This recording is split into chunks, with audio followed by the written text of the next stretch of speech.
busur. Kok ngendi sampean? Aku to lah bejo jenengan mboten melu. Lah aku kene mraci mantor dalane. Nggih. Oh, ya rada sumuk. Lah aku ket mau ki Bu Teguh ki mabukan, yuk dibuka. Oh, lah nggih. Oh, ngagem bareng-bareng do tuku seragaman.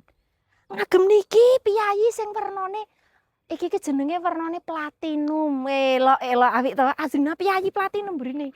Nggih, nganggone gampang. Oh, ajeng nyekel, ngenten mawon rasa dicopot. Alus to? Lah nggih. Ah nggih. Kesel banget mangkate ke jam 7. Lah piyayine menik-menik tenan bocah niku. Praci mantara. Nggih. Oh ning nganggo niki nggih cen ketutup. Kebayaan nggih ayu to. Ngisor motif, dhuwur motif ora apa-apa, penting kenene kan polos. Nggih pun. Alah mang cekel. Aku nyopot wegah aku, Bu. Ya nek iki kudu nganggo daleman, nyun ngapunten dicekelke nek ajeng ndelokke. Nggih. Nggih niki jahitane. Lah iya. Ha nggih to, jahitane. Lah nggih.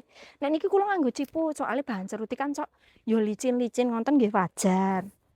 Warna platinum mazrinane enten sekak 5 warna. Ada 5 warna.